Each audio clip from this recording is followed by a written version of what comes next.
Channel CB। সুপ্রিয় দর্শক, sports ডেস্কে আপনাদের স্বাগতম। বাংলাদেশ হকি দলের জন্য আমাদের কাছে কিছু দারুণ খবর আছে। রাজকীয়ভাবে হিরো মেন্স এশিয়া কাপ 2025-এ শীর্ষ 6 অবস্থান নিশ্চিত করেছে বাংলাদেশ পুরুষ হকি দল। বৃহস্পতিবার ভারতের রাজগিরে অনুষ্ঠিত এক রোমাঞ্চকর ম্যাচে তারা কাজাখস্তানকে 5-1 গোলে হারিয়ে পুরোপুরি নিজেদের দাপট দেখিয়েছে। বিহার স্পোর্টস ইউনিভার্সিটি হকি স্টেডিয়ামে অনুষ্ঠিত এই ম্যাচটি ছিল বাংলাদেশের আক্রমণাত্মক খেলার এক দুর্দান্ত উদাহরণ।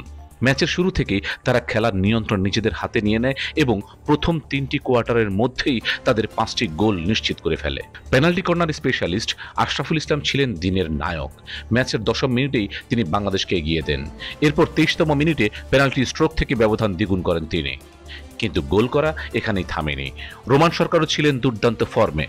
তিনি আরও 2টি গোল যোগ করেন, একটি 28তম মিনিটে ফিল্ড গোল এবং অন্যটি 33তম মিনিটে পেনাল্টি কর্নার থেকে। আর মাত্র 1 মিনিট পরেই তাইয়াব আলী 34 মিনিটে আরও একটি ফিল্ড গোল করে ব্যবধান বাড়িয়ে দেন।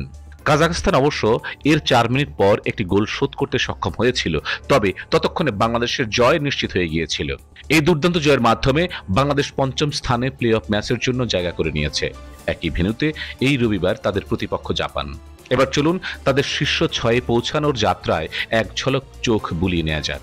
বাংলাদেশ ছিল গ্রুপ বিতে, যেখানে তাদের পথটা ছিল বেশ চ্যালেঞ্জিং। প্রথম ম্যাচে মালয়েশিয়ার কাছে 4-1 গোলে হেরে গেলেও পরে ম্যাচে চাইনিজ তাইপের বিপক্ষে 8-3 গোলের বিশাল ব্যবধানে জয় পায় তারা।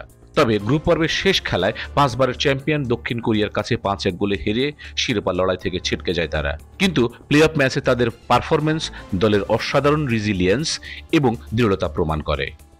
শীর্ষ 6-এ থাকা একটি বিশাল অর্জন এবং আমরা তাদের জাপানের বিপক্ষে 5ম স্থান নিশ্চিত করার লড়াইয়ে অবশ্যই উৎসাহিত করব।